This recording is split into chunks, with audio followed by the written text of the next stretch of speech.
trying to find. Here we go. Here we go. We are live here in the Trash Talk Business Podcast, Christmas Eve, coming at you. Episode 138 of the Trash Talk Business Podcast. As always, I'm your host, Andy Weins, owner of Camo Crew Responsible Junk Removal. And today I have my good friend Andrew Thompson of Autopilot, formerly still associated with Jedi Junk Removal. You may know him. You may know him from his presence on the Facebook pages and posts. Andrew, welcome to the show. Hey man, how are you, Andy? Long time no talk. Absolutely. So yes, you were asking right as we were hitting the live button. Yes, we are live. YouTube, Facebook, LinkedIn. So if you want to press button, let your audience know that we are here doing the thing. Absolutely. So you were on about a year ago in the last year. I'd say about a year ago before the big event that I was hosting. Yep. So you had the big launch, Autopilot. You sold Jedi Junk Removal. Yeah. And actually on that last podcast, we kind of pretty much only spoke about the event and stuff like that. We didn't even go into my junk removal journey at all. I don't know if you have questions about that, but yeah, I did sell my company for about $250,000. Nice. Yeah. That gave you the runway to do this next thing, which is to do Autopilot. So let's talk about Autopilot. You had the event. Let's assume nobody listened to another episode. Let's just start fresh. So what is Autopilot and why should we give a shit? Why should you switch from Jobber to Autopilot? That's not what I said. That's what I said. That's all right. So here's the thing, man. It really comes down to one simple thing. I was frustrated with Workies and House Call Pro. I absolutely no hate on Jobber. It's just Jobber didn't work for me. I didn't like the fact that there was no two-way texting communication with clients, and you had to pay like $350 a month or $250 to even get the two-way texting. And I was using all these pieces of software, and I was just like so frustrated by how expensive and how cumbersome they were to learn at first. And anytime you use software, of course, there's a learning curve, but it was too expensive, it was too complicated, too cumbersome, and I just $225 a month starting for Workies. Jobber, if you want like most of the bells and whistles, was like $159. House Call Pro was $179, and I was like, this is ridiculous. Because as I was just starting my business, I was like, there has to be a better solution. Like, this doesn't need to be this expensive. So my first goal with Autopilot was to be easier to use, easier to set up, the onboarding process smoother.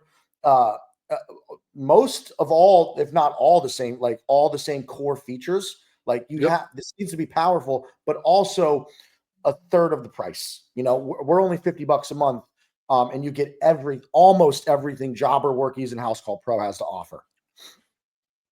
And so, how's it been going? Oh, dude, it's and we real quick, we do have a lot of special sauce that we're going to be like that's going to really separate us, but we have to build that core first. Those estimates, all that. So, but dude, we have been in beta for 2 months. We have almost 200 paying beta customers, almost 200 investors paid so they get access. So technically they like prepaid for a year up front. That's kind of the deal that I work with them. So they count as paying customers. So all in all, with like employees, accounts, and investors and beta testers, we're at like a little over 500 people actively using our software. Feedback's been phenomenal.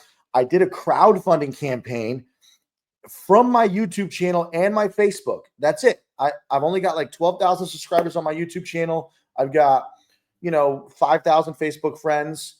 I raised over $200,000 from you guys, like the people, like Matt and JoJo invested. David Leddick down in San Diego. All those guys have invested, and a lot of little guys too put in like $500, $1,000. So it's been incredible, man, and the feedback's been incredible. We're going to go a sidebar on that. How does that work? I've never done crowdfunding. So they invest. Right. So what do they get?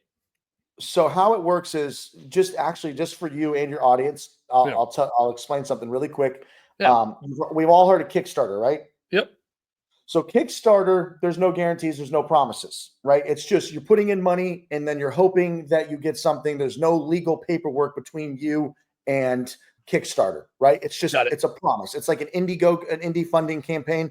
Now, crowdfunding is a legal from the Securities Exchange Commission. They allow you to sell stock in your company as a private company, even though you're not public.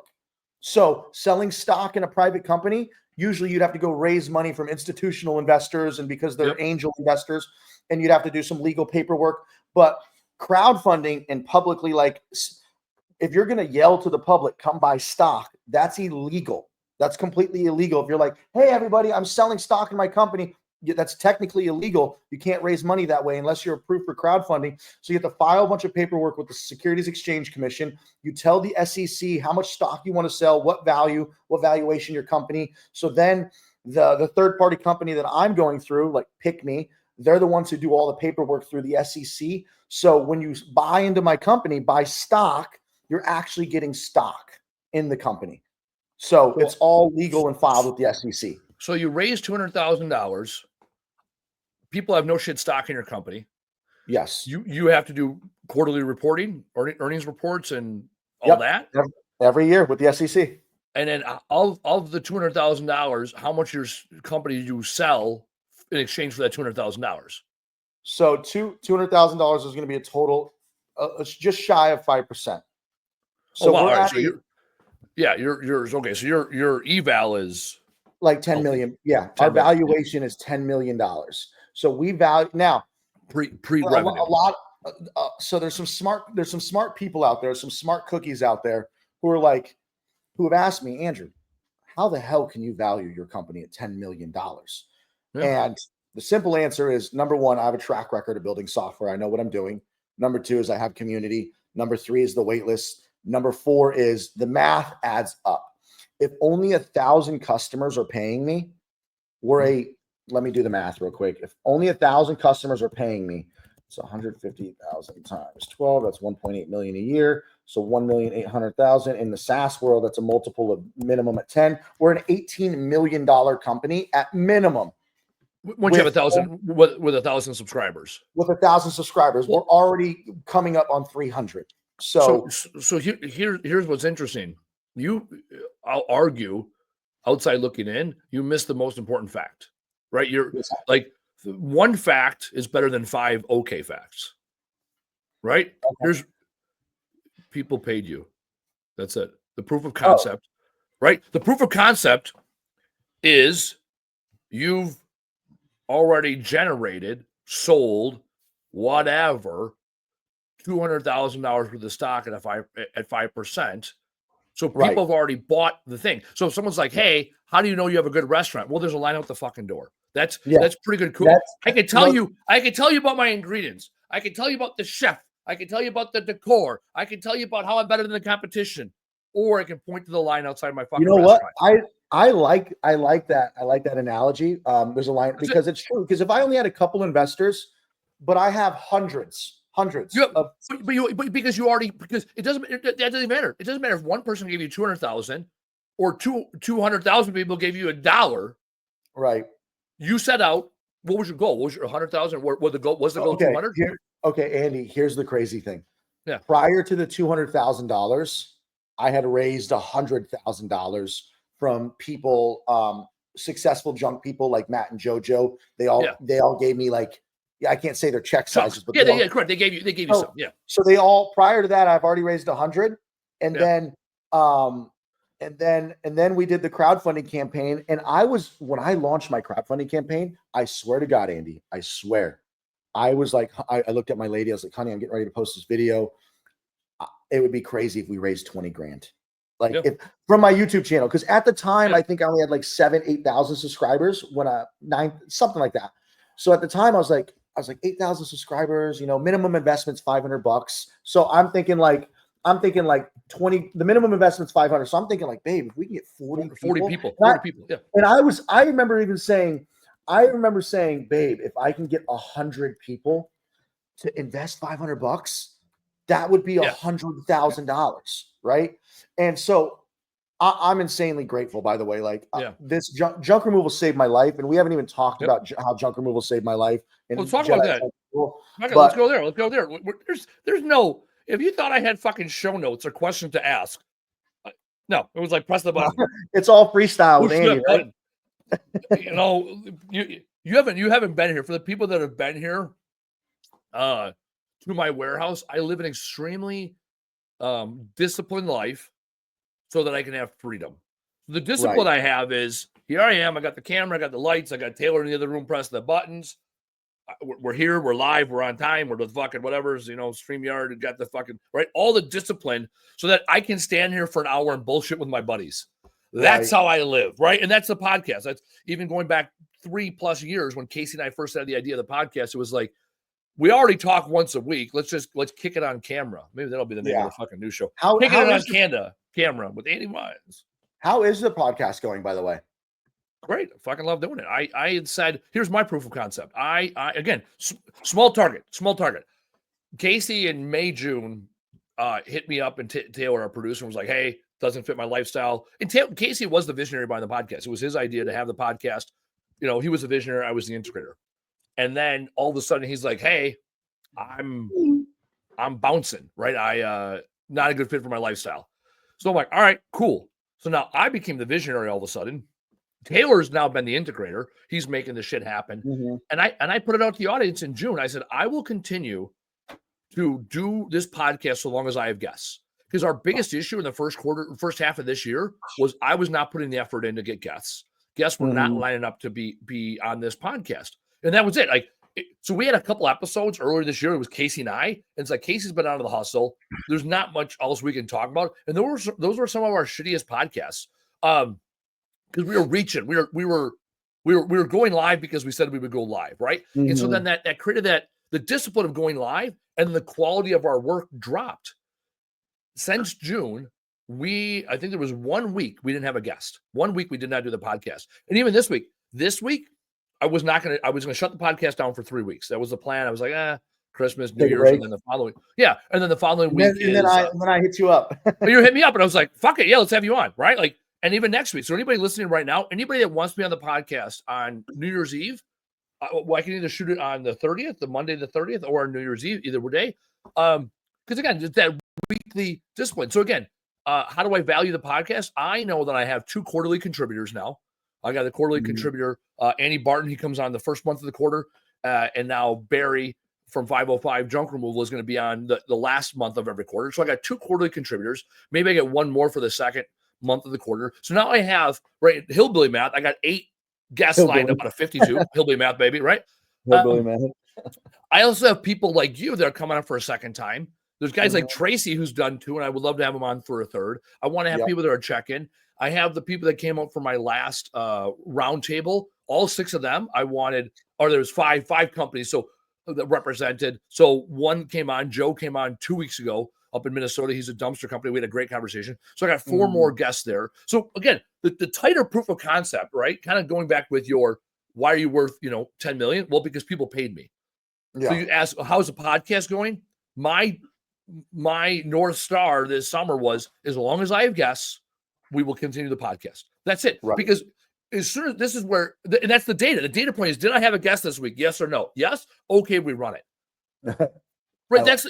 I could talk about listeners and money. At the end of the day, I enjoy doing this. I love having conversations. I love sharing this with the world. It gives me a platform to test my theories. Also gives me a platform to learn, right? The old adage, when one person teaches, 2 people learn. So as long as we have guests, we will have this podcast. As long as we have this podcast, it shows success. Actually, speaking of guests, real quick before I forget, anybody who's watching, I'm going to have you as a guest finally on mine, because I have tons of questions for you, because apparently you care about the environment and stuff. Apparently I'm hugging trees on the weekend. That's what I do. Apparently, I mean, fuck, dude, I came across your content and I was like, this motherfucker speaks my language, because I saw your video. You're sitting there cutting wire, cutting copper, going over all your R's and everything. And you're just like, fuck this, fuck that. And I was like, okay, this is my guy right here. In a fun, it's just, I liked it. I enjoyed it. It was good value, good entertainment. Oh yeah, and again, it's unapologetic. This is why I am the man for the independent junk removal hauler. Like the first question I had for you was like, how the hell did you get away with Jedi junk removal? How has Disney not sued you? And you're like, oh, blah blah blah. The thing and I stuff, sold I was the like, company, and he's still doing just fine. No, there you go. been It's like, what the hell do I know? Right? Like there it is. Like, what the hell does Andy know? Apparently not much, because I am all about independent junk removal companies that want to stake their claim and figure it out. And that's one thing that you and I have in common, right? So when people get involved in the franchise world, especially now, they are stuck with either the proprietary franchise software or the third-party software that the whole franchise runs off of. Yeah. And now you're like, no, I have a better solution, better, faster, cheaper, all the things.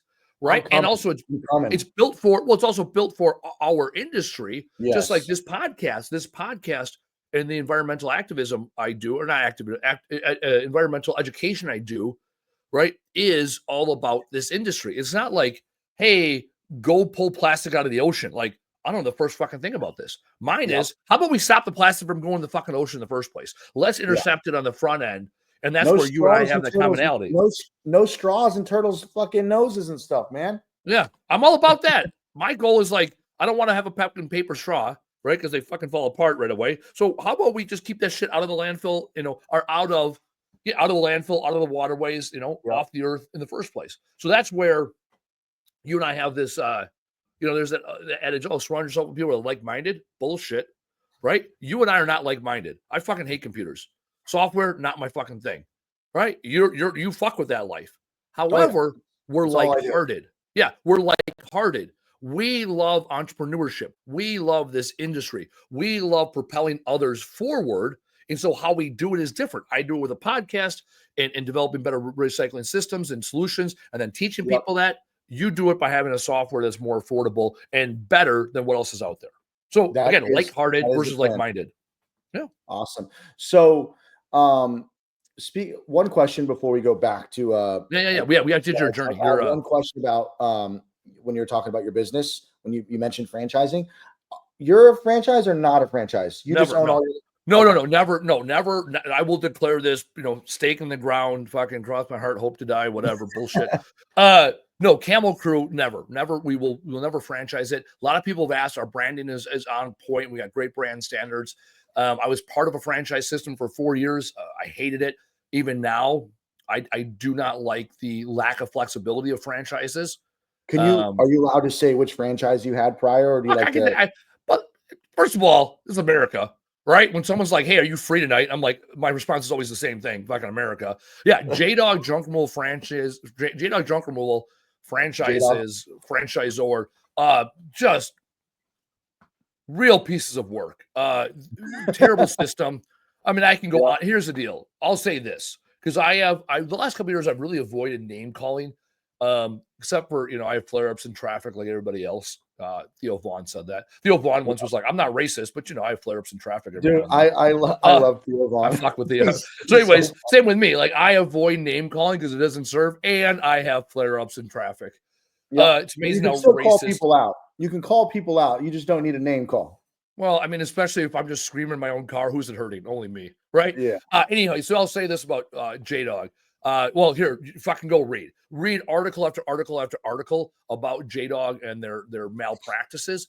Their CEO was accused of and found guilty of sexual harassing employees, right? That's a fact. Yeah. So I'm not name calling. Oh, wow. I will. Yeah. Those are the facts. That's a fact. Those are the facts. Along with the failure rate, the 80+% failure rate. I just think franchises are. I don't think anybody should franchise in junk removal. I think if you're gonna. Unless you can get an 800 got junk location, that's the only franchise, in my personal opinion. Yeah, I don't fuck with the success of 800 got junk. It's kind of like people that want to take a shot at McDonald's. I'm like, you know what? They're still fucking churning them. Actually, they had I have a McDouble every once in a while. Okay, there you go. Oh, dude. My guilty pleasure, double quarter pounder with cheese, no ketchup. I fuck with that. I know me, right? Sometimes you need that cheap burger. It's good. Oh my god. But I know I'm gonna feel like garbage. I had one like 6 weeks ago. I was driving home late. I dropped off, someone wanted venison, so I had venison. Actually, it was election night. That was the last time I had McDonald's, election night. I was avoiding going home watching the election, so I went and delivered venison to Chicago to a friend, which is, 3+ hour round trip. Plus I was down there for a couple hours. So like 6 hours round trip. And as I'm on my way home, I was like 11 o'clock at night. I was like, I'm hungry. So I went and got me a McDonald's. I ate it. I felt like a fucking champion. The next day, I could not figure out why I felt like garbage. And I was sitting there with my business partner. I was like, man, I feel like garbage today. And I was like, oh, wait, I ate McDonald's at 11:30 last night. That's probably a contributing factor as to why I feel like hot garbage. You know what? It was delicious going down. And they had everything there. There was a Burger King. There was a fucking, oh my God, there we go, ground venison. You can buy that? You can buy I get my exotic meats, my specialty meats when I need them. I go to my backyard. I got 3 deer this year. I don't fuck around. Anthony, I think it is live on YouTube on Andy Weins' channel. Yeah. Right? Anthony, shout out. I don't know. Is that one of your guys, Anthony, to cap? I don't know. I posted it on my Facebook, and that's it. I wish I would have text blasted it, but it's okay. Text blasted. We got time. Here, I'll just sit here and talk. If you just ramble for a second, the thing is, the text blast takes like a couple minutes to go out. So fucking text it. Here. All right. Here. Andy Weins will ramble blast. You want me to ramble blast? What story do you want me to fucking tell? Ask me a question. Ask me a question. I'll ramble blast. Okay. What's your plans with your junk removal company? Are you going to stay where you're at, or do you? Oh, that's a great question. All right, I will ramble about that. Yes. All right. So I will exit. My goal is to exit. So in junk removal, you have a couple things you can do. You can sell to private. You can sell. Let's talk about private equity. Let's talk about private equity. So I was approached last year to go private equity. There's some guys that did it recently, and that's cool, right? So when you sell private equity, what ends up happening is you sell. Somebody else comes in. They'll gut part of your company. They'll keep the branding, they'll keep the trucks, they'll keep the basics, and then they'll bring in the HR and the operations, third-party call center, whatever those things are, because they want to consolidate, and that's how they are able to scale, right? Fine. And they keep the branding because the local branding is good. I do not want to go that route because I like our team and I like having local autonomous authority. So the PE route, not interesting to me. Second thing, a lot of small businesses do, right? They pass it down a generation. I got a 10-year-old daughter. She's 10. I asked her like 6 months ago. I was like, hey, do you want to run my company someday? And she's expressed interest in the past, even at 10. And it's a serious conversation we had. And she's like, no. She goes, I want to have Penny's Pastries. Her name's Penelope. She likes baking. So right now at 10 years old, her North Star is Penny's Pastries specialty cupcake shop. Fine, good. Right? It's going to change 374 times in like the next 6 months. So fine. Also, my father has a company. My grandfather, both my grandfathers had companies. My great-grandfathers had companies. Almost none of them, other than the family farm, none of them past generations. So my one grandfather was a dentist. My uncle became a dentist, but there was a gap of time in between. And then my cousin became a dentist and bought out my uncle's company. Right? So there's sometimes it's worked and sometimes it doesn't. So you can go that route. Third route you can go. Keep going. Third route people go often is they try to find someone local that wants to pick up their company where it sits, sell it to them, and then run it their own way. One of the challenges I see there is people will buy it. They'll give you like a balloon payment, and then they buy out over time and seller financed, or they go get it financed by the bank, but they can't pay it out because they have to. There's still a vehicle where, so for example, if I want to sell my company for $1 million, right? Someone doesn't have cash, that type of cash, and the bank won't give them that. The bank might give them the first $250. They got to put up $250, but now there's a $500,000 delta, and they have to pay that out through earnings. So there's going to be a portion that's also seller financed over time. Yeah. So, and a lot of times there's a balloon payment at the end. And the thing is, if that's a 3-year period and you fail between then and 3 years, the person selling it, you're fucked out of $500K. And now you got your company back that you sold in the first place that you don't want. The fuck. The challenge also with that is often what they'll do is they'll buy you out and then they want to keep you on as an advisor or consultant for 6 months. And I know me, right? I'm going to come in, poof, and he sells his company. I'm going to come in the next day and they're going to change the toilet paper. I'm going to be like, what the fuck? You guys took my great company, you ruined it. I'm going to turn to Bill Burr, apparently. Okay, so how do you want to exit that? So door number 4, what I want to do, ESOP, employee stock option program. So there are a few of my employees now, including my business partner, that will earn equity over time and then it will vest, right? I want ownership in my company. I want the day one recycling specialist to take ownership in our company. In order for me to want people to have ownership, I got to be willing to give ownership. So I've given a portion of my company away already. And my ideal situation is to ESOP the company. So in employee stock option program, wherein there's a couple different ways they can do it. They either take deferred comp. So instead of getting bonuses, commission, salary now, they take that money and they bank it for the future and they'll buy out the company. Then let's say $1 million analogy again, right? Let's say that I've given away 25% of my company. Okay. So of the $1 million, $250,000 is already gifted because that was part of our determination of why they work. So they, sweat equity, right? So now there's a $750,000 delta. They can put up the cash, the 750. They can go get financing for the 750, or they can pay me out, with dividends over time and then seller financed. And now the beautiful thing about that is now you have, anywhere between sometimes as low as 3 or 4 up to like 10 core employees.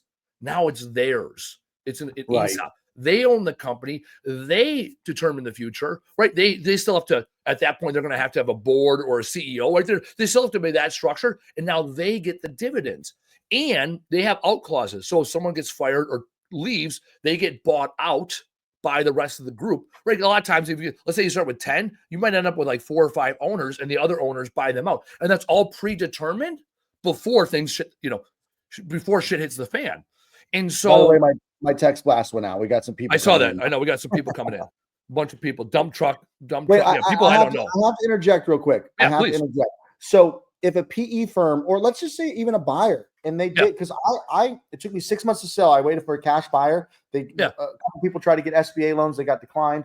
But if a cash buyer came and was able to give you all the cash, and you got to buy, I don't know what your company's worth, but let's just say it's a couple $1 million. Let's use $1 million for a simple hillbilly math, just for shits and giggles. Hillbilly math, $1 million. It's more than $1 million, but that's what we call it. We'll say $1 million. It's worth more than that, but it is what it is. Yeah.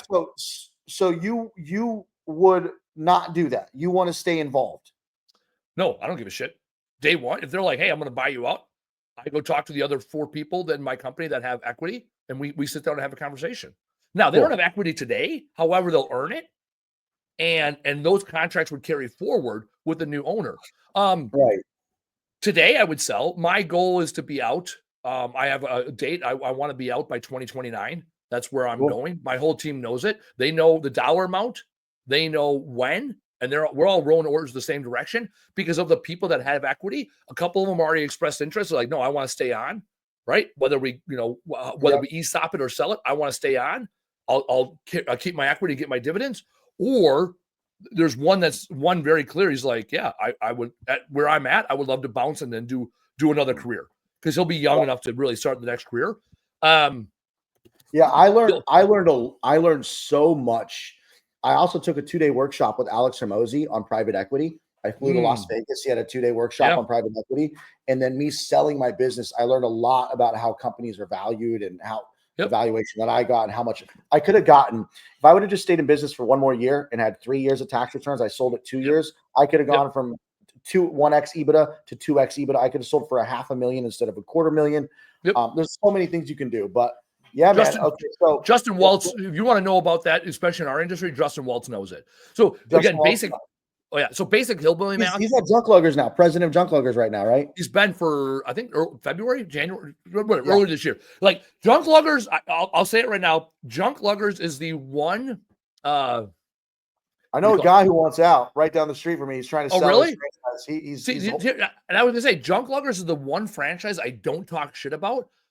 Because they're not local to my area, so I have no local experience. We did compete against them in Chicago, and the guys there, I ran into them a couple times. They were decent. Like the guys that actually worked it were good dudes. I love Justin. Justin's fucking top notch guy in our industry. I say Justin's a top 5, certainly top 10 guy in our industry. He seems like he knows his shit for sure, like a smart guy. Oh, yeah. He might even be almost as smart as you. But he's smarter than me. He's smarter than me. Kidding. He runs circle around me. Yeah, I've seen him on Facebook, and that's it. And he was really mean to me on Facebook. So. All right, fair. That's fine. I'm good. Sounds good. Yeah, great.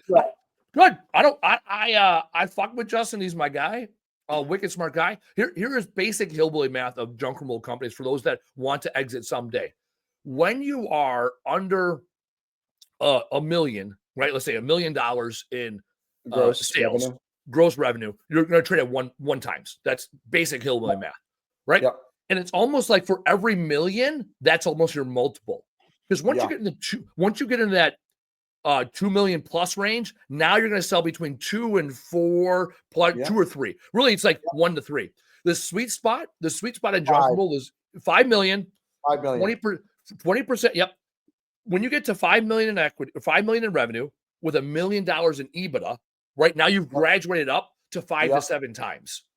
Yep. And that's when PE firms take you serious. It's 5 million. Yep. And so then 5 million.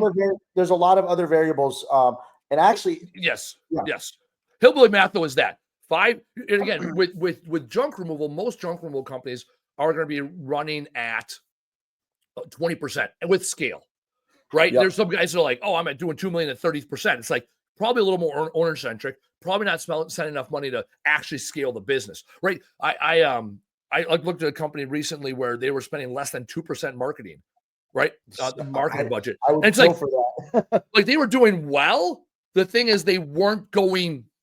They weren't growing. Like they were growing 5 to 7% a year. It's like they're not taking market share, and that's great base, not as interesting. So for people, my whole thing with it, have a 1, 3, 10-year plan, right? Even with our guys, I told them when I want to exit. When we're within a year of that planned exit, maybe I'll be like, dude, I'm having so much fun. Fuck it. Let's keep going. Let's go hard. Let's launch another company, or let's go to another location or whatever. I also know me. I've done this before. When I built the franchise, after about 4 years, I was kind of the fuck over it. I had a 5-year plan. When we first started the business, my brother and I, in June 1st of 16, we had a 5-year plan, a 5-year exit strategy. And it wasn't that we were going to exit. It was that we built the company so we could exit. And then when the franchisor pissed us off, we bounced because we built the company up enough to bounce. Badger, that's a great question. Can I answer Badger's question really quick? Yeah. There's no rules. We do what we want. Okay, Badger, that's a good question. Right now, the only difference that we are trying to provide is being easier to use and cheaper. But we have so much more like special things that we're going to be doing that's really going to differentiate us and separate us from the other people. But we haven't implemented those features yet. We're going to make it very easy to see your CAC, your LTV data, connecting Google ads and doing call tracking. And we're going to really make that easy because that's really difficult. And a lot of people are like using multiple pieces of software. You got to go look at your Google ads, your Facebook ads, your call tracking, your ad track. It's complicated. So that's going to be something we're implementing soon. But right now, what separates us is we're easier to use and we're a lot cheaper. So nothing too crazy, but that's very important for the solo guys, the one-man operators, the people just getting started, the people who just aren't, doing $1 million in revenue. Job or House Call Pro and Workies, it's expensive. So, and no, Maximilian, the price will never increase. There will always be a single man operator price. We will always be for the little guy, but we're of course going to have higher packages where, there's more special sauce and something right now that we have that is included that nobody else includes unless you pay top tier: text messaging blasts, email blasts, and custom sequences. So we have marketing tools built into our system and call tracking built into our system. So you can make multiple phone numbers and call track all for $50. Now, I do want to go back to Andy Weins about private equity and selling your company. Yeah. You want to hear something I learned? I learned a lot from Alex Hermosi and just in general selling my company. Yeah. To increase the value. Since you're building to sell, the 4 main things that I learned to increase. So what you just discussed, 1 million, you're kind of in the 1x, maybe 2x range, depending on how good your business is, how many years of tax returns and how much. And then once you go from like 1 million to 3 million, 2 to 4x, and then once you crack the 5 million barrier, you're kind of like in 5x territory. But there's other variables that can decrease your valuation. And I learned this the hard way. So there's this thing called, I'm going to go over them. There's key man risk.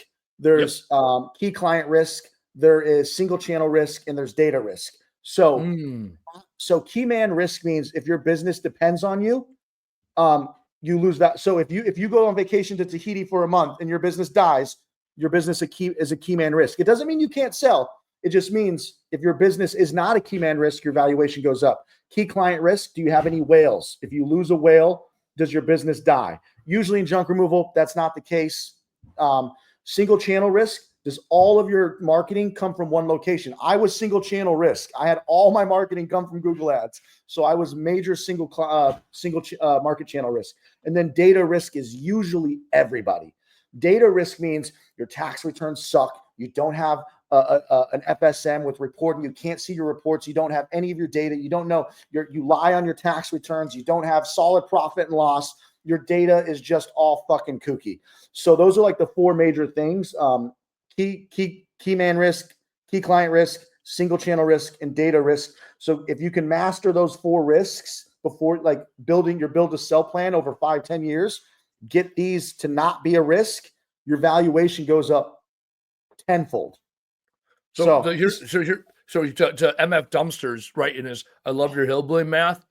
It's really like everything you're telling me about is all about diversification of risk. That's what it comes down to, right? Because again, if you are one of one person that can only run your business and you leave when the company leaves, you're gone. If you lose one customer, you're gone. If you only get your leads or your jobs from one place, right? Like if you're solely reliant on Facebook and all of a sudden they change the algorithm. Actually, our company years ago, we were very reliant on Thumbtack. Like 40 to 50% of our leads came in from Thumbtack. I remember like it was yesterday. From 17 to 18. January 1st of 18, they changed their model. Our leads went from about $24 average lead conversion to over $80 average lead conversion, like that. And so because of that, we lost a bunch of our potential business in the future because we were very dependent. Now we had Google AdWords and some other stuff. The challenge is you say, hey, 80-90% of our business comes from Facebook. Facebook changes their algorithms, right? Yeah. You get delisted, something happens, you are fucked, right? And then the last piece, right? I was that person. You were that guy, right? Don't be that guy. And then here's the thing about hillbilly math. This is why data matters, right? Even here, I own my building and I have a junk removal company. My junk removal company pays fair market value for the building. Because here's the other thing. I could do one of two things. I could sandbag it, right, and have the junk removal company pay almost nothing on my building, and then the junk removal company looks really good. Or I can have the junk removal company pay way above market rent because I want to pay down my building faster, and now Camo Crew looks bad. And then try to explain that data to somebody. Well, the reason I did this is because of nope, the data don't fucking lie. And what I like what you said is minimum 3-year tax returns, 3 full years. So most people, that means 4 years in business. Because your first year is going to be shitty. Crap. Unless you start January 1 with a good fucking plan, your first year is going to be shitty. So it's 3 years minimum tax returns. Ideally 5, because in 5, if you have a shitty year in your last 3, but you had 2 other good ones, they can say, okay, 5 years, got it. I can see you had a shitty year. What changed? And you can explain, hey, we lost that big customer and we recovered. Hey, we lost maybe a key man. Our manager left. Like, hell, I had a business partner last year leave. Well, I fired him. Actually, this week, the week of Christmas. Did he leave or did he get fired? No, I'm just kidding. Well, here, you want to talk the truth? When I went to go clean his office out, you could throw some milk in there. I did put a little bit. Oh, a little bit more. I got Taylor running me cups of coffee. That's how bougie I'm getting. My producer's giving me a cup of coffee. All of a sudden, I was like, damn, you got like a whole producer set over there, huh? You got people delivering. Well, yeah, right. Well, yeah, my producer said is I fucking hate technology, and he's wicked smart and presses the buttons. Anyways, last year I fired my business partner, and he took a bunch of my customers with me. And when I went to clean his office out, he had printed his unemployment paperwork before he got fired. So again, I'm not name calling. Yeah, right? No, that's Also, when I was in an all-day CEO roundtable, he called all of our customers and gave them his personal number. Again, facts are facts, right? Yep. Right. So when I'm paying you a salary and you go out of your way to call all my customers, again, reality is reality. Also, his employees his employees have been calling me the last couple of weeks looking for hours. Again, the facts. Again, let's go back to hillbilly math and the data. Someone said, hey, how is this company doing? I don't know. His employees are calling me for hours. I'm stealing that line when I want to do sloppy math. I'm going to say it's not sloppy. Sloppy is drunk. Sloppy is not fun. Hillbilly math. Here it is. I will teach you. Here are the 3 steps. That's better. Here we go. Taylor's qualified to run a podcast and make me a cup of coffee. Thank you. All right. I do want to hit a couple of things MF Dumpsters talked about. I'm from Menominee Falls, so I'm thinking it's Menominee Falls Dumpsters. It's not. I want to hear about that. Here's the 3-step methodology to life. I'm going to teach you this, right? Hillbilly math is step 2. All right. First step to life, redneck logic. My father taught me this one. Whenever I come to my father with a problem, he'll be like, well, there's one of three ways to look at it. In the time he says there's one of three ways to look at it, he's already come up with three solutions that probably don't work. And yet all three of them get us closer to the solution. Our redneck will always find a solution to a problem. An educated man will find a problem to a solution. Redneck logic. Second, hillbilly math. Hillbilly math, horseshoes, hand grenades, and life in general.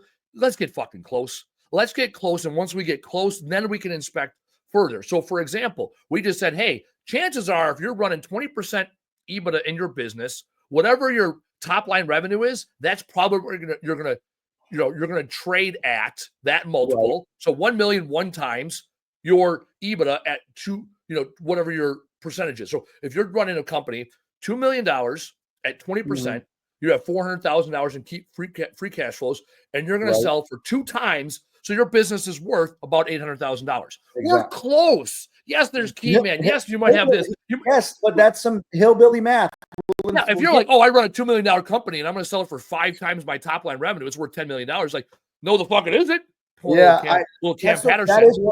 That is one of my pet peeves. And a lot of coaches out there, I'm not going to say names, but a lot of junk removal coaches, and sometimes I do it for clickbait, but doing $1 million in revenue does not equal $1 million, not even close. And also, you're doing $1 million, when you're doing $1 million in revenue and you're running one of the trucks, answering the phones, going to networking events, and you're at 45%, 50% profit, that is that first thing you talk about was key man. It's like, well, when you're gone, no one else is going to work that fucking hard. Also, you are replaceable, and it's going to take 2 people at $100,000 a year to replace you. So now you went from $500,000 on $1 million to really $300,000. So your company, keep free cash flows is $300,000. Third step, Kentucky windage. So for anybody that shoots, Kentucky windage. Here's the deal. I teach people how to shoot. I got a military background. Wait, okay, hold on. I have only ever shot a gun one time when I was 18. So I'm coming out to where? Wisconsin. Is that where you're at? Wisconsin? Yeah, Milwaukee area. Milwaukee? Okay, cool. And you're going to teach me. Yeah. Okay, cool. There's only 3 things. There we go. Done. Actually, book your ticket here. Shameless plug.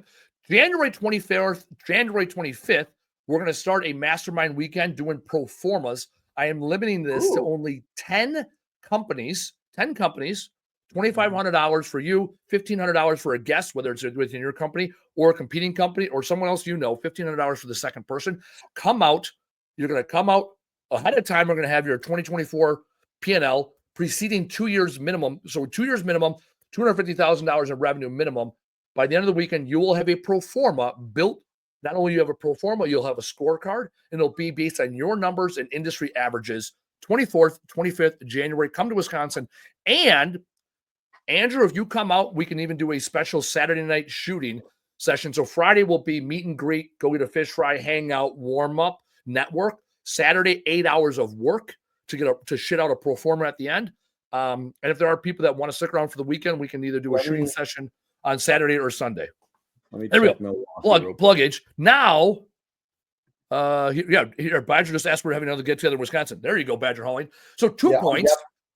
I'm 2 points. Coming out. I'll see if I can come out for those dates, but I definitely am coming out. All right, Andrew's coming. I heard it here first. Andrew will be out. We're limited to 10 companies because that's the capacity I can really have to really give people. This is not 50 fucking people and everyone's going to get a little bit. No, this is 10 people in depth. I do CFO consulting and fractional CFO work for a couple other junk companies. So I have access to a lot of people's data and numbers, so I know where industry averages really are. All right, Badger, 2 things. Yes, I already answered that question. Second thing, earlier this year, I bought out a competitor of mine here in the local area called Junk Badger Junk Removal, and his logo was almost the exact same as yours. So that points out. And now the third thing, we have to get to Kentucky windage before the show is over, and we got 15 minutes. And how long do we have on the show? Baby, I Christmas Eve. I will go. Taylor has to leave at 2:30. We can go a whole 90 minutes if you want. So we can go 45 more. After this, I do want to backtrack because I don't think you've ever heard my story. I know we haven't got there yet. Again, there are no rules. Will change my life. All right, so here actually that works for Kentucky windage. All right, so this is what Kentucky windage is, right? When you are zeroing in a rifle, right, zeroing in a weapon, you normally zero it at 25 yards. And Okay. in the Army, for example, we want to shoot a target about the size of a $50, right? You want to put 3 rounds in there, right? So you put your 3 rounds in there. We call it zeroed, right? You group them. You're like shooting here, and then we got to move the rounds here by adjusting your front sight post and your rear sight aperture. All right, we adjust that. Then you go onto the range, and you shoot your target. When you miss 2 inches to the left, you don't go back to the range and adjust your sights. You don't go back to the manufacturer and get a new gun. You don't rethink everything you've ever done in life. You aim 2 inches to the fucking right. So earlier this year, to speak of Kentucky windage, I missed a deer. I shot at a deer. It fucking ran away. And I was like, what the fuck? I go exactly where I shot it. It was about 150 yards. And there was hair on the ground. I'm like, okay. So I skinned its underbelly. So like, man. Thinking I sit really high in the stand. It's a bow hunting stand. And it was a weird trajectory. And I shot a deer out of my stand that bow hunting, hit it where I wanted to. No big deal. I missed the shot. Later in the afternoon, about 175 yards, same exact area of the field, another deer comes out. So I knew I missed low. So what do? I shoot a little high, right? Mhm. And I am hitting the deer high. 4 minutes later, another deer comes out. I shoot that one center mass. And I'm like, all right, I could tell that first round was high. So I shoot center mass, knock that one down.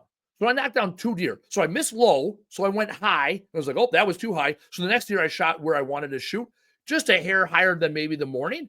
And I knocked down 2 deer out of the 3 I shot at, not because I didn't adjust the sights. I didn't get a new rifle. I didn't rethink every shot I've ever taken in my life. I aimed a little higher. So for example, when it comes to a pro forma, right? And even in business where it's very specific, we can say like, hey, this is the goal. All right, we're slightly off goal. We're still within range. So for example, disposal costs, that's a huge thing in our industry. Disposal cost is between 6 and 8%. So you know what? You can say, hey, our goal is 7%. And as long as we're within one deviation, right? We're either, 6 to 8%, we're within range. Because other people like, oh, I want it at 7%. And if it gets to 7.1%, I'm going to lose my fucking mind. It's like, well, hold on. Last year we had 9%. We went from 9 to 7, and we still said, here's the tolerable range. Also, you might be under 5%. And then it's like, well, hold on. Are we illegally dumping? Why are we under 5%? Because really low is also not great, right? So Kentucky windage is recognize and accept what your tolerances are and adjust accordingly. So there you go. Kentucky. So redneck logic, hillbilly math, Kentucky windage. Three things I've never heard of. I love it.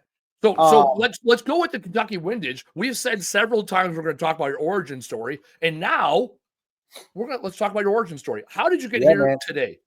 How did I become a superhero? Are you ready? No, I'm just kidding. It's actually interesting because I'm speaking at an event in February, a leadership event, and it's just going to be telling my story because I have a completely different story than most people. We all have different stories, but junk removal, I would really say, changed my life and made me a better person, because I will start from the beginning now. So once upon a time, I was a 10-year-old boy. No, so I've always been an engineer, right? I've always been a programmer. I've been on computers my entire life. I was 10 or 11 when I got into code, right? And so don't let the tattoos fool you. This was just to get the chicks, right? This was just so I can, hide the nerdness, grew out the beard, got the tattoos, moved to LA. So, but anyways, I've always been a tech guy.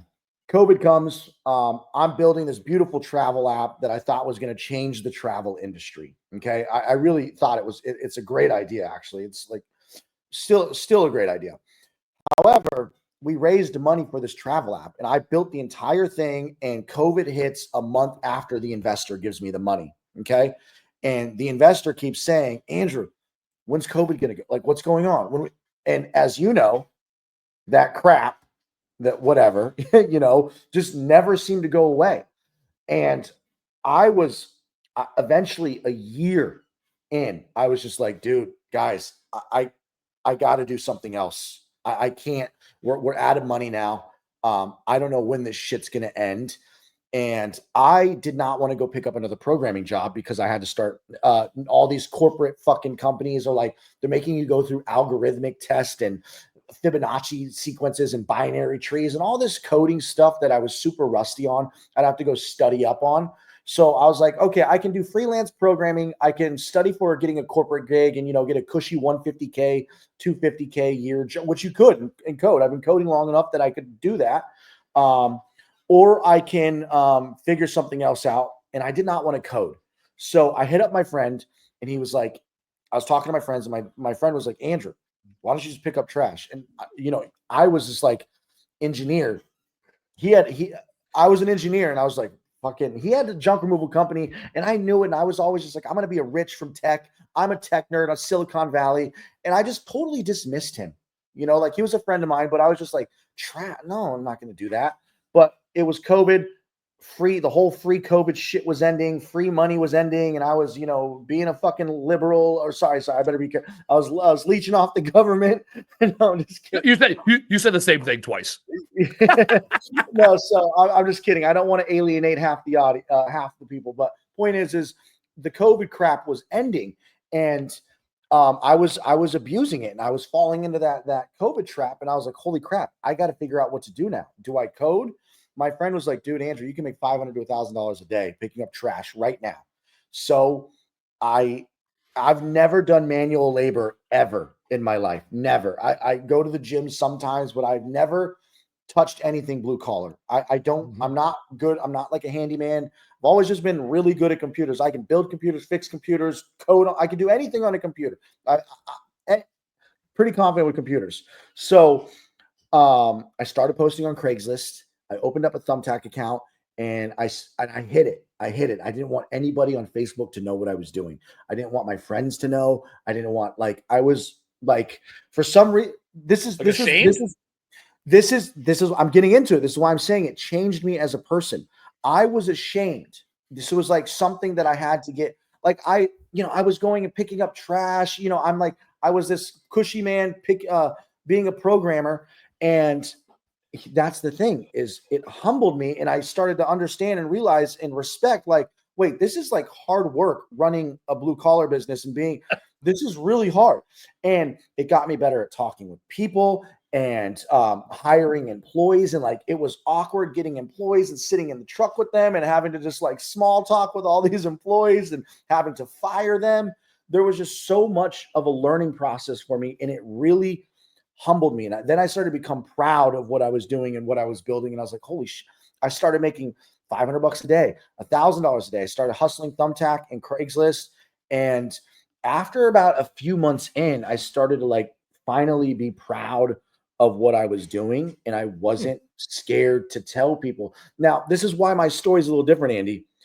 I was people in high school. This is something you don't know about me, Andy. I dropped out of high school when I was 17 because I made $2.5 million self-made when I was 17. It was all over the news. I had no father to guide me. So I blew all that fucking money when I was 18, 19 years old. So everybody in high school looked at me as the genius computer kid. So throughout my entire life, from 17 years old, all the way to losing everything by the time, starting over when I was 30 something years old, starting over, I was looked at as the genius computer guy, right? So going and doing junk removal, it almost felt like I was going backwards, right? But I needed money. I had a second kid on the way, and I kid you not, Andy,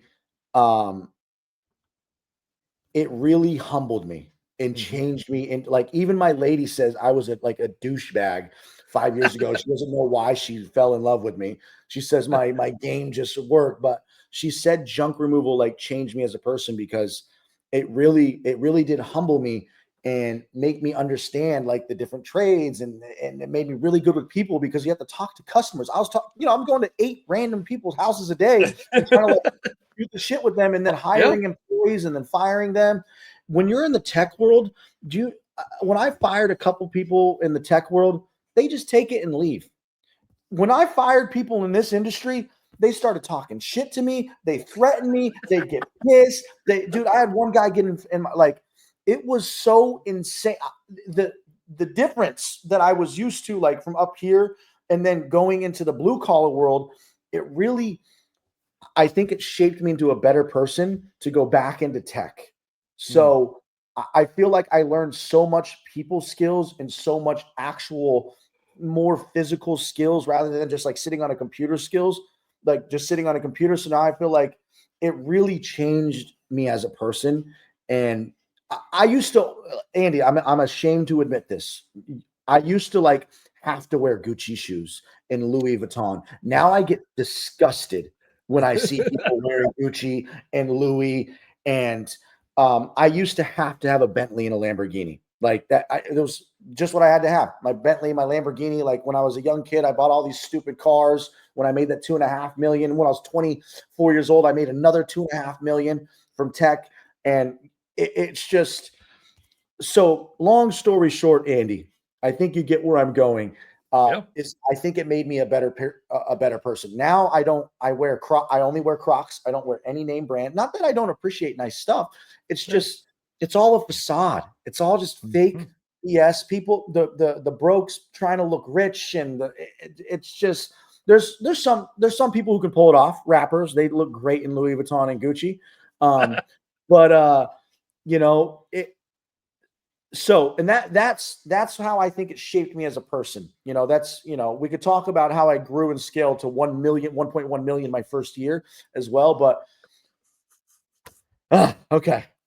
Rant over. I love it. So, Well, no. And so one of the questions, this was years ago. I first started dating this girl. there's over 20 people in here, by the way. Yeah. We're fucking okay, cool. We went from a few to this is great. When you hit your text blast, all of a sudden you got people.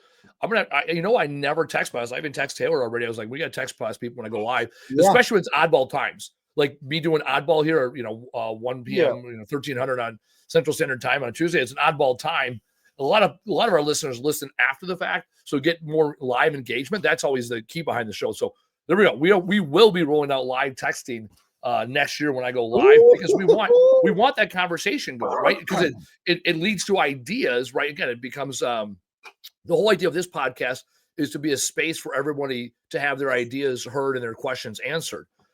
Because your story, like here, Alan talked about, he used to be an athlete, right? He rocked the spreadsheet though, man. Dude, I'm a freak in the sheets. I am a freak in the Excel sheets, self-declared. And actually, my guys got me a coffee cup. Are you a freak in the spreadsheets? Oh my God. Yeah. Actually, Taylor, go downstairs. There's a cardboard box on the second operations desk. You'll see it. Looks like a coffee cup size. He's going to go bring it up. I will show you my freak in the sheets. Again, it's data. I have the data to prove that people have called me a freak in the sheets. No big deal. No problem, MF Dumpsters. Thank you for coming. And MF Dumpsters, you didn't answer my question earlier. Did you use Autopilot to do the text blast? Because you said you love text blasting. I was curious. Actually, let's talk about that. I want to know from what is he using text blasting for? What do you use text blasting for? So we don't use text blasting. So I used it in the winter and just said it. I would text. I had 5,000 customers in my database at that time on my by my second year. So in the winter when it got slow, I would send out a text blast to 1,000 people at a time saying, "Hey, I'm going to be in your area the next couple days. This is Andrew from Jedi. Let me know if you have anything. I could give you a quick 10% off." So it's kind of like a fake I'm in the area. And I'd pick up like an extra 50 grand in sales of the quarter of the winter, just doing text. It's 12 doing like 2 or 3 texts, going 5 text blasts. Technically, I went through, 1,000. Freaking the sheet. Freaking the sheets. I like that. I'm going to have to get that mug. Dude, people don't fuck with me. When you tell people you're a freak in the sheets, they got questions to ask. So you want to know somebody. Actually, here, another shameless plugs we already been talking about. Pro Forma Weekend, freaking the sheets. You give me an Excel spreadsheet. Now it doesn't want to fucking doesn't want to. You also saw it the first time. You want to. It wants your beautiful face only to focus. Okay, face. Andy? The moneymaker. So the pro formas, I build them in Excel. I can transfer them easily to Google Sheets. So then we can have a live doc we can play with later. So somebody else said, he said he thinks it's insane to get 7%. Twin Cities 18% dump fees for the year. Actually, what? I know about that. Oh, I've been in the Twin Cities market. I had a site there at Whitewater Lake was our home, but our site was in Fridley. Twin Cities is a tough market. There's a way to get it down. Another guy in Idaho said he's paying 10 to 12%. Pro Forma Weekend. Here's the beautiful thing: the Pro Forma is our starting point. This is what our financial expectations are. So Stephen Covey, 7 Habits of Highly Effective People. We begin with the end state in mind. I still have never read that book. I need to read that. Great fucking book. I got copies here. I fuck with that book. Anyways, so begin with the end state in mind. We take our financials, the past. We turn into a pro forma, the future. And then we come up with a scorecard and the best practices so that you can live in the present and we can drive down those dump fees. So maybe you're at 18% and the industry average is 6 to 8. And maybe you're going to be above the industry average because the, legislation of Minnesota, i.e. liberal mindset, is so, right? That's the, right. I'll just call a spade what it is, right? In 84, the only state that fucking voted for not Reagan, for Mike Dukakis, was Minnesota. And I've had a business up there. Now, some states are so liberal it actually works out. California, because they're so liberal, and even Illinois, because of their environmental legislation, actually works out better. We take a lot of our material, like mattresses, to Illinois because they have subsidies. So this is I fuck with everybody. I fuck with anybody that fucks with the environment. I'm all about small government. So when you have government that perhaps progress, that's a problem. So let's go back to this 18%. If you're at 18% dump fees, maybe we can never get to 6 to 8%. And maybe we can get you down to 12 because 12 is still better than 18. Or Idaho, you're between 10 and 12% dump fees. Here we go. Jared said North Idaho. Jared, same here. I was at 10% in LA. Our dump fees in LA are, depending on which dump, $100 a ton to $150 a ton. So I could teach you best practices to get you maybe down to 8%. Maybe you're in the high end of that 6 to 8 range, which 8% is a hell of a lot better than 12%. Again, pro forma, scorecard, best practices. And we're going to be narrow. I'll teach you marketing. I'll teach you how to categorize and understand your marketing based on the data. I'm not going to tell you to go get yard signs or Google or whatever. Ultimately, the data will tell us what is working best for you and how we do that. So, hey, Eric wants to. Can I power through these questions that people have for me really Let's quick? go. Here, My Choice Shipping asks, I'd like to try Autopilot for free. What is the minimum investment that I'd like to have to receive to get a free trial? So since we're in beta, we haven't built in the free trial thing. That'll be like in a few months. So if you want, what I tell people who want to try it, $50, go sign up. You don't like it, I give your money back. No questions asked. So $50 is fucking free. All right, $50 is a big fucking My Choice Shipping minimum and the second part, I know, but that basically is free. Yes, but second that's question, what I'm saying. Yes. Second question, your second question is, what's the minimum investment? $500 gets you 1 year free and stock in the company. So if I turn this into $1 billion company, you'll get paid out later. Alan, do you have instructions for uploading contacts, importing contacts? Yes, please hit me up. I have a video instruction. Calvin, you asked the same question. Yes, I have instructions. Eric asked, Andrew, I'm interested in trying Autopilot. I signed up and could never connect for a demo call.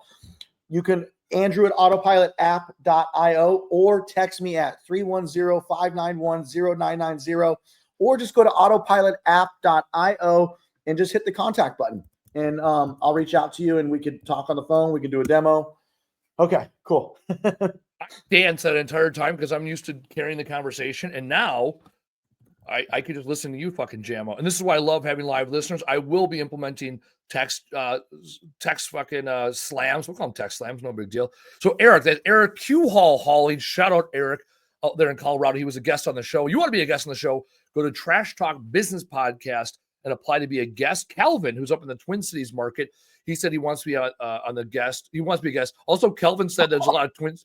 He goes, there's a lot of competition up here, which is funny. Pop-Tarts. We fuck with Pop-Tarts here because there's another guy, someone else says that he's in the Twin Cities. So 2 people listening right now. They're both in the Twin Cities market. You know what? I will say this. We will limit, this is another for the Pro Forma weekend. We will limit 1 per market unless it's your guest. So for example, we had Joseph from Joseph's Junk Removal and Taylor from Up and Away Junk Removal, both Atlanta market buddies. They came up and visited me like 2 years ago together. So if you sign up from the Twin Cities market and you want to push out your competition because you don't want them coming to get this pro forma, you sign up first. You have locked yourself in and you can push back and not allow us to bring any bills from the market because you want this information, this data best. Again, because we're limited to only 10 people, this is going to be a small mastermind best practices. We're We're not looking to build a huge thing.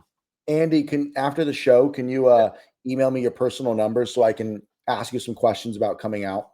Yeah. Here's the number: 414. Okay, 414. Oh shit! I fucked it up. I don't know why I put the wrong number. 141. Okay, cool.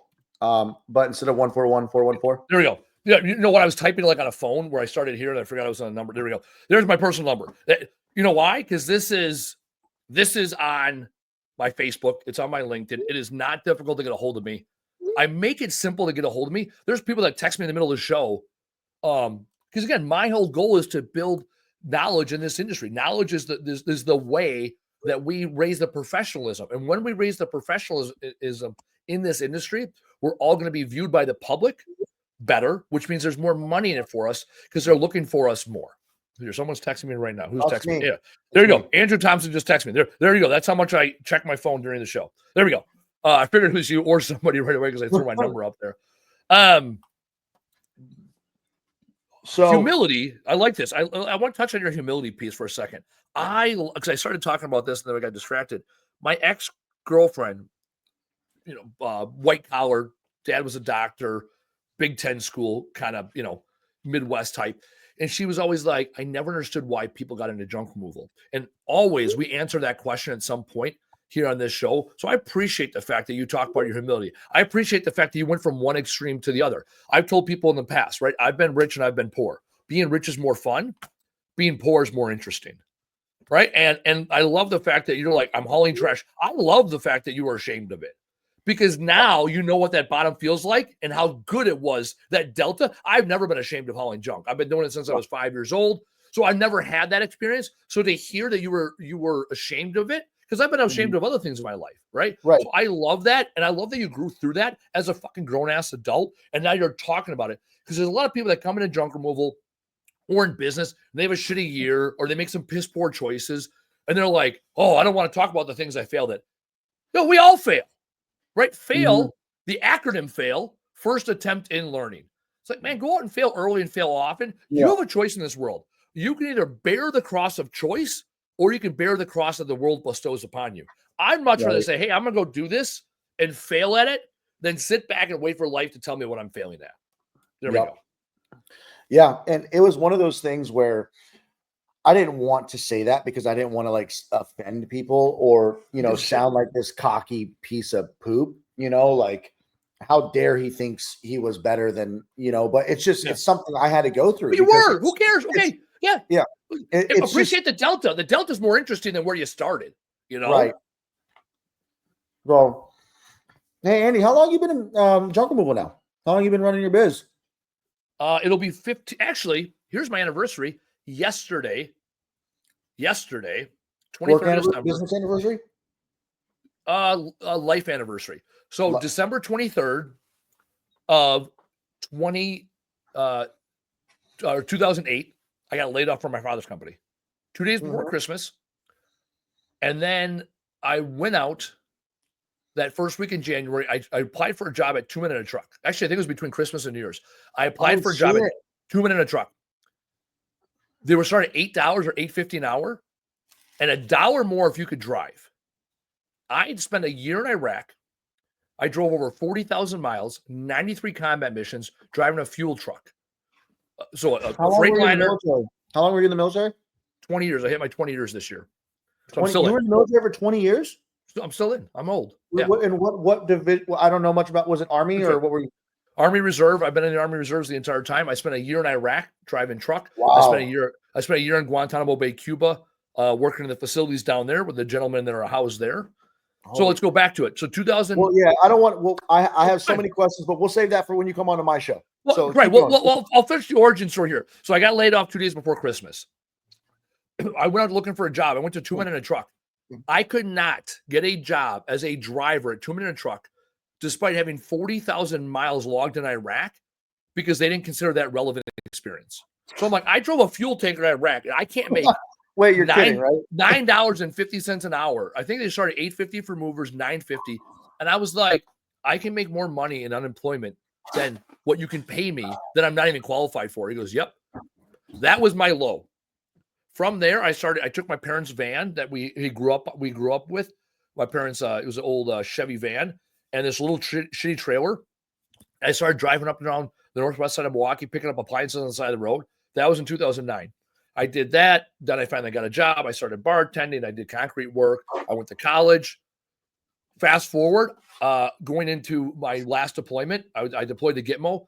2014, before I deployed, I said, I'm never going to, when I come back from this deployment, I'm never going to work for anybody else again. I'm going to come home, be an environmental consultant. I came home, and in 2016, I became an environmental consultant. I realized quick, fast, in a hurry, no one would pay me for my perspective. They'd only pay me to do the work. So we bought in a junk removal franchises because I've been doing junk removal as a side hustle and scrapping all those years in between. Third month in business, we were the number one franchise in the country. I did that for almost 4 years. Did you say just third month in business? Third month in business, we were number one franchise. Third month in business, we did like 30 grand. And that no franchise had ever done more than like 15, 20 in a month. And so we were the best. You seem like a good salesman. I can sell and I can fucking bang jobs, baby. Like I've banged even now, like our guys now, they never see me on jobs because I'm doing this and all these other things. And the guys that I got some OGs, I got my guy Jerome. I took him to the Packer game last night. He's been with me for 7.5 out of 8 years. And we've been in business about 8.5 years. He's been here for 7.5 years. So like I fuck with Rome. He's my guy. Him and I were goofing on the way up to the Packer game yesterday on the way back. There's just people that work in this company that never see me lift a couch and they just assume that I can't bang jobs. It's like, dude, I can bang jobs with the best of them. It's not a good use of my time, right? Like, dude, I'll get in the business and have a fucking sofa sleeper come out of a basement. I ain't right. That humility thing, like, I ain't got no fucking shame in that. So there's the origin story. So then, last 3 years, I've been running Camo Crew independently. How long you been running Camo Crew? So yeah, my origin, it was 4 years of the franchise. 2 years I sat through a non-compete, so I did consulting work. And then the last 3 years, I've been back in the junk removal game. So I've only been doing junk removal as an independent hauler for 3 years. Wait, really? Camo Crew's only been in business, like you've only been doing Camo Crew for 3? I don't know why I thought you were like 5-6 years or something. So Camo Crew's been around 5 years. So Camo Crew started March 1st of 2020. And my best friend from Iraq ran it for 2 years while I sat through a non-compete. And then the day my non-compete, I bought him back out. I rebranded. Same name, but logos and shit. Did you hear about non-competes from the FTC, Federal Trade Commission? Yeah, as soon as my non-compete was like sunsetting as the fucking legislation. Plus, they had private. FTC, did you heard the FTC just passed no non-competes anymore? No, yeah. Calvin said he was with J-Dog. Yes. So Calvin here, when you were working for the J-Dog up in the Twin Cities, depending on when you were there, I owned that site for a period of time. We had venture capitalists, PE money. And so I lived through the PE nightmare situation, dream, whatever you want to fucking call it. It wasn't a good fit for me. And again, I have all this experience. Yeah, but as an actual independent hauler, we'll do $2 million this year in top line. We've done $2 million in top line revenue. So when I'm here, and we're completely independent, I own the whole thing, no fucking private money. Yeah. So I have a 30,000 square foot building. We got 14 trucks. Like when I come here and talk about what we do every week, I'm preaching what I live. I'm buying from guys like you, right? This isn't like, oh, hey, I used to be in junk removal and let me fucking sell you shit. It's like, nope, I'm fucking grinding it out. I'm doing my pro forma over the next 6 weeks. So when I talk about this weekend or the mastermind weekend, like I'm an advocate because I'm in the hustle with you guys just as much as you are. Sorry, I had to sneeze. Yeah, no, it's fine. You go off camera. I can go off fucking script. I just fucking make shit up. I just fucking hustle, baby. Dude, that's awesome though. So, but in junk removal, you said you were 4 years in junk removal, 2 years non-compete, 3 years. So you got 4 years working, 2 years chilling. So 7 years and then 2 years of break. Okay. So about 5. Yeah. So about 7 years of actual. 7 years and then the 2 year little. Little something happened. Yeah.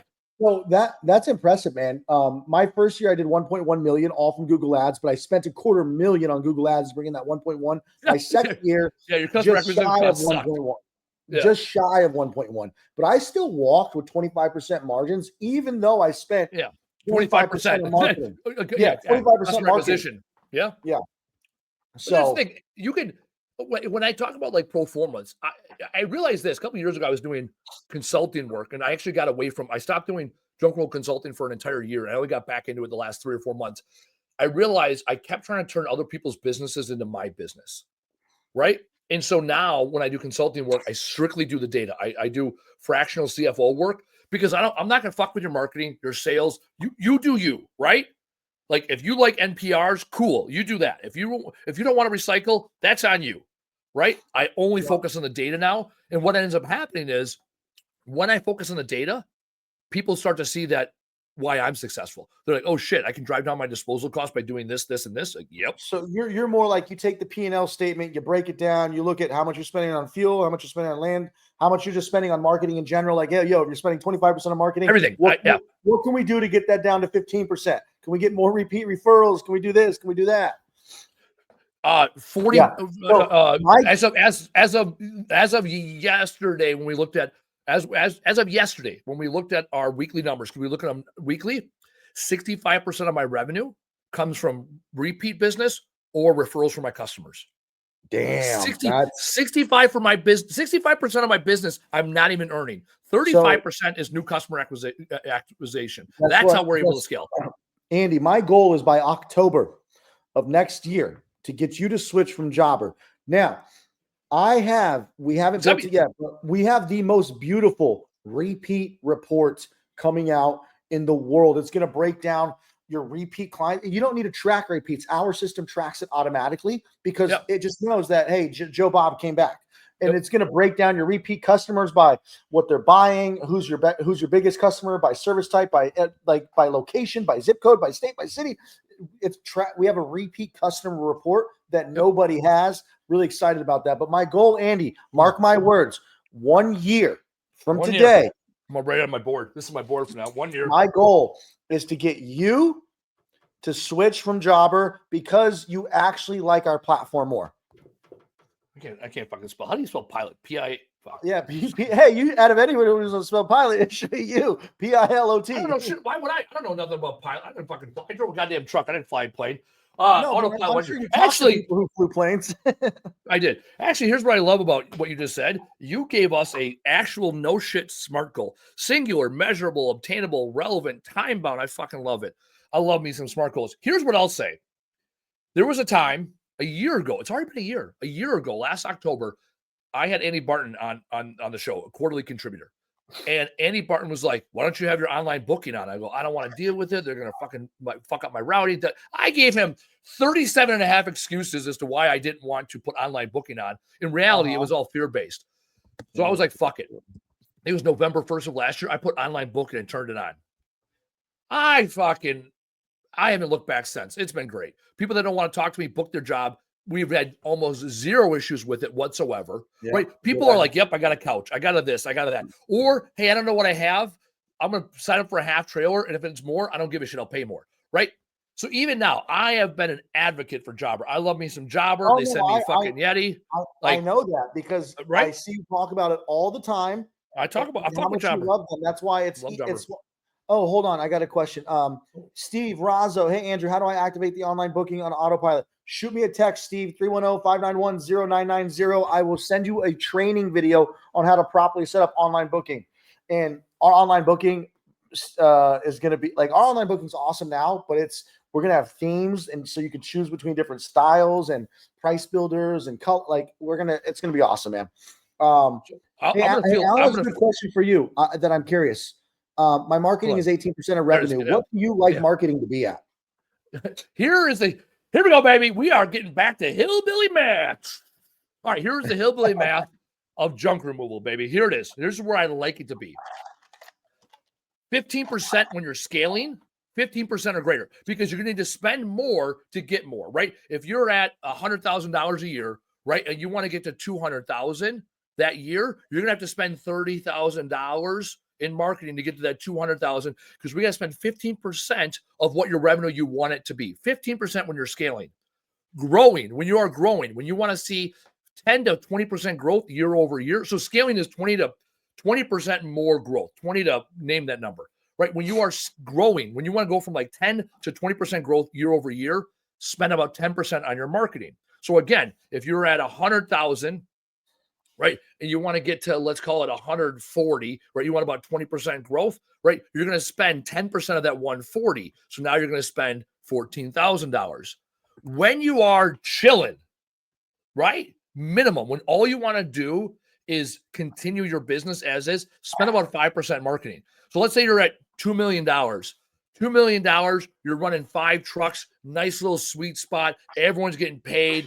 You're at a capacity issue with your facility. You don't want to go to that really next level. You want to keep running your business at $2 million with like 30% EBITDA. You got $600,000 free cash flows. Spend about 5% to retain your existing customers. I had a guy in the show. He's been in business 17 years. He does like $1.5 million. He's got 4 trucks. He's got like 8-10 guys they fucking loves working with him, and he's fucking chilling. If he spends more than 5%, he's gonna get more work, which means he's gonna have to build up more infrastructure, which sucks cash. And he's like, dude, I make good money. I sit on my fucking computer all day. I got good employees. So when you're and again, this is the basic number. You're at 18%. I think that's healthy. 15 to 20% spend, you're healthy. 18% healthy. Now, how do you feel about my 25%? Terrible. I threw up a little bit in my mouth. A true story. No, because here's why. You did 2 things. You spent way too much on customer acquisition costs, right? Which sucked cash. Second thing you did, you put it all in one bucket. There was low-hanging fruit to your left and right. You didn't even see. So Andy, when people watch my videos and I show them, like I log into my Google account and break down all of my Google spend and Google ads. You're wicked smart. I never suggest that for anybody. No. I did that because I was able to do it, run it, and handle it. And I built up my client list the first year, 2,500 customers the first year. However, it's a dangerous game to play. Don't ever do that. Never spend 25% of your money on Google ads unless you have. I ran Google ads so much in the past. I knew what I was doing. I was able to build out a phone call system, and I had my website. I had all my ducks in a row before running Google ads, and I knew exactly what I was doing. And it was scary though. I was spending $250,000 a year. My highest month on spend was $30,000 on Google ads, but I brought in $150 that month. Yeah. So that worked for you. Okay. So there you go. That was a 20% customer acquisition on that. Yeah. So I'm good with that. So we're going to answer, I'm going to touch on that point. 2019, I averaged 45 networking events a month. So that's right? impressive. That's crazy. So because 50% of our business at the time, last year, 52% of our business came from networking. Did you say 45 networking events a month? A month. 45 networking events a month. How's that possible? There's 30 days in a month. What are you doing, 2 events a day? Oh, I had a 6 for. One time I had a 6 for. So I went to 6 events in one day. So dude. So I average, So that is, So I would do 3 or 4 networking events in a day. Regularly. So I did 0 networking for junk removal. How is networking for customer acquisition? This year, 45% of our new customers came from networking. 60% of our revenue came from networking. So you just went out there showing face. So now, what I'm saying is that was unscalable because again, now it's key man centric. It all went around me. April 1, I hired a guy, business development manager. He does about 30 networking events and another 20 one-on-ones a month. So give me an example of like some of the, like, give me like some examples of these networking events. Like what kind of networking events are you going to? Breakfast, lunch, business after 5, open houses, ribbon cuttings, conferences. Gee. Wow. You name it, we're there. I mean, there'll be a Thursday where we have 4 different business after 5s at the same time, 3 or 4. So I'll go to one, my business partner goes to one, business development goes to one, and our ops guy goes to one. Because we're part of about 10 chambers, 10, 12 associations. My laptop's about to die. Let me go get my charger. Right back. All right, here we go. All right. While he is figuring that out, I'm going to answer your questions. All right. We said, hey, I'm going from 100,000 my first year, looking to do 300,000. Okay, let's use some hillbilly math here, right? So again, this is what we're going to talk about the 24th and 25th of January at our pro forma weekend. So you want to get to $300,000. And at my scale, what I talked about, 15% spend, because you want to grow way more than 50%, right? You want to grow, you're trying to grow 200 or you're trying to go 300% here. So math says $300,000, 15% of that is your spend. You need to spend about $45,000 on networking, $45,000 on marketing to get from 100 to 300. Now, from there, you got to find your top 3 buckets, and you're going to spend about 90% of your money in your top 3 buckets. This is something I learned from realtors. Years ago, I was at a realtor conference. They had 20 different initiatives So this woman tracked it over like a 5-year period. She had 20 different initiatives wherein she got her customers from. Facebook, Instagram, cold calling, networking, the mailers. What she realized was of the 20 different initiatives, 83% of her customers came from her top 3 initiatives. So for you, let's look at your example. You got $45,000. Get from 100 to 300. We're going to spend $45,000. Hillbilly math says you're going to spend $40,000 across 3 different initiatives and about $5,000 ancillary money. Of that 40, we're going to do like a 20-20-10 rule. So 20% of that 40 is going to go into, 40-40-20 rule, right? 40-40-20. So about $16,000 you're going to go to your first initiative. That's Google AdWords. All right, $16,000. Second thing, let's say it's, I'm trying to think, yard signs. I don't care. Yard signs, right? Some people go spend Yard their signs 16, great, man. right? Spend $16,000 on yard signs. I mean, that's fucking all in. That is, 1,000 yard signs a month. You are fucking cranking. I hate yard signs, so that's why I use that as an example, right? Third thing, let's say it's networking, right? We're going to spend about $8,000 on networking every month or every year. So you're going to go to networking events. You're going to go to conferences. You're going to go to the breakfast. You're going to sign up for. So is that like Chamber of Commerce and stuff like that? All that shit. Into that? Yep. Okay. Right. And then you're going to have that last $5,000, that last 10% roughly ancillary. So that's where you're going to try different things. Now the question becomes, what are your high 3? What are your best 3? So for me, I know what my high 3 are. It is Google. Google is 20%. So when you say Google, do you mean all of Google, Google Maps, Google local search? Yeah, I need support breaking that shit down. Google SEO, blah blah blah. All the blah. shit. It ranges between 20-25% every year. That's we're at 21% this year for Google. Okay, so 20% Google. 45% of my business comes from networking. Another 20% comes from referral. I got money to spend on my existing customers to get them to refer me more. And then there's one other chunk, about 7 to 8% is visibility, and that's people seeing our trucks. That's where I spend my money. So I spend my money on Google, going to networking events. Part of that is I hired a full-time person with a full-time grown man salary to do these networking events, plus the associations, right? And then the referral, we take care of our customers. And then the last thing is wrapping trucks. So I bought a new truck last month and I wrapped it right away because that's a piece of it. Those are the 4 places. Now, I go on the Morning Blend, which is a TV show. I go on that because it creates awareness, which helps with the networking piece, right? I do a lot on LinkedIn and Facebook. Again, I'm not looking for sales from LinkedIn and Facebook.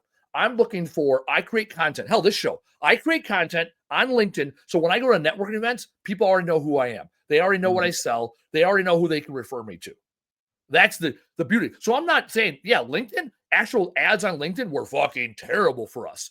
Like spend a bunch of money, 0 return, 0. 1 lead, 0. You tried LinkedIn ads for junk removal? Yeah, it was terrible.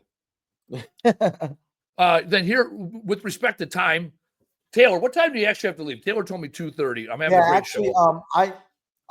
We should probably wrap up now. All right, let's I gotta go get my kids. So let's power through the last. Go. Taylor goes like nowish. Nowish sounds like now. Okay. All right. So let's hit this one up. Let's answer the last of the questions and put a bow on this. What's the opinion on hook and loop trucks for junk removal? Are you saying hook and goes? The drop the can and pick it up? My opinion on them is they are, not even opinion, my perspective, because we had those at Waste Management and I had them when I was part of JDog. They are significantly safer than cable trucks, significantly safer. They have a hell of a lot more versatility than your standard dump truck.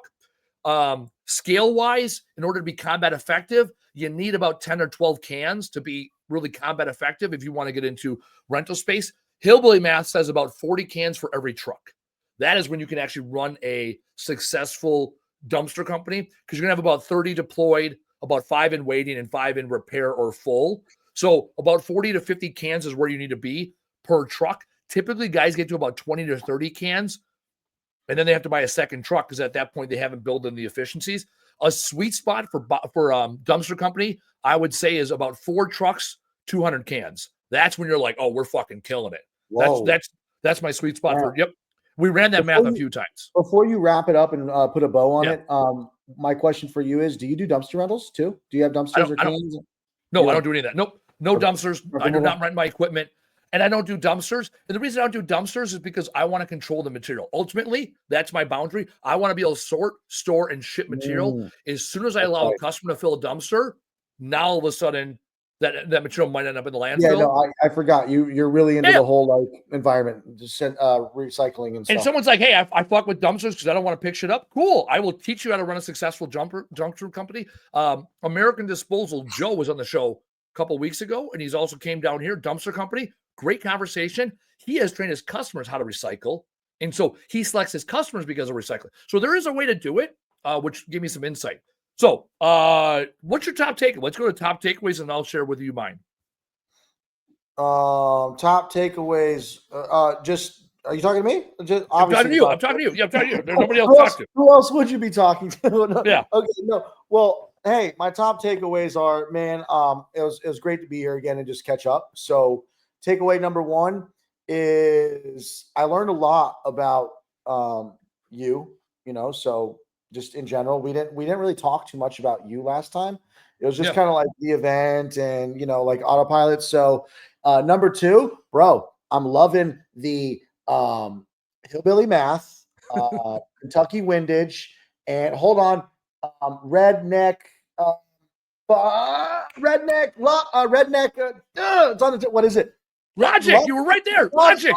I knew this now. Redneck Logic, Kentucky windage, and hillbilly math, and dude, and also I just learned a lot from you. I learned, I'm surprised that you knew so much about like private equity, selling, valuation, because I just took a 2-day workshop with Alex Hermosi and I learned so much. And then I also so I'm surprised that you knew so much too. So I learned a lot from you, man. And what about you? So I'll touch on that. I lived it. I learned recently, just Justin Waltz and I talked about it maybe 6 months ago. So it was kind of fresh. Also, Alex Hormozy, whenever I forget his name, I always talk about ripped Jesus. That's the way I describe him.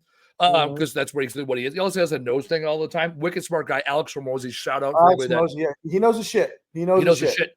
My top takeaway was to be flexible. I talked about a little bit with Andy Barton how I was completely against online booking. And I've been a jobber guy 8 years. I come out about 8 years. I fuck with jobber. I am open to a conversation with you about Autopilot. I'll leave it at that. I'm open to a conversation, and it's interesting. And you and I we go back enough where you and I have a personal relationship. Like we know each other, we fuck with each other, and that's what this industry is all about. I'm gonna leave us on this as we wrap up and get into the Christmas season. This is a beautiful industry to be in. We all have different stories how we got here. We all have been humbled by this industry at some point. I am proud to be in this industry. I'm proud to have a podcast in this industry. I'm proud to represent this industry. And I'm proud to have others that are proud to build this industry. So many people in this world want to tear down others, want to tear down this industry. Even people within this industry want to tear each other down and talk shit. No, the way that we grow our wealth, the way that we grow our influence is by coming together and bringing forth the best practices so that we have industry standards. And then we can choose whether or not we want to follow these standards and be professional, or do we want to be chucking the truck and then bitch that you didn't get yours. So that's what I want to leave us with. It's good people like you and me and all the greats that we talk about. You talk about Matt and Jojo with Sonoma Hauling, right? They take care of you. They fuck with you. I like those people. They had me on their podcast. I fuck with them. I like Justin Waltz, right? I like Russ Berry. I like Andy Barton, right? I love Russ Berry. I love Russ Berry because he's so vocal. That's what I'm saying. I love people in this industry. Barry over at the Bolt Accelerator 505 Junk Rule. Ricardo, Junk Guys on YouTube. You love him, right? Junk Guys, right? I get along with him. No, I know a lot of people that hate him. No, Ricardo's my top boy because he's a character as well. I'll talk shit about Ricardo because I just tell it how it is, right? He puts himself out there. I love the fact he puts himself out there. So this is my ask of the audience, and we'll leave it with this before the holidays. Man, let's come together. Let's share best practices. Let's raise the industry, the professionalism within this industry, and all boats rise with the rising tide. So that is where we're going to put a bow on it. With respect to time, great show today. And I'll leave you with this as well before I say goodbye. And everybody, hey, going into the holiday season, just remember this: the secret of living is giving. On behalf of Taylor, our producer, our guest, Mr. Andrew Thompson with formerly Jedi Junk Removal and now Autopilot. I'm Andy Weins, your host for the Trash Talk Business Podcast. We will see you next week. Bye. Toodles. Thanks for listening. Tap subscribe or follow to get the latest episode. And if you enjoyed this episode, be sure to leave us a review and tell a friend to listen. To learn more, visit trashtalkbusinesspodcast.com. Bye now.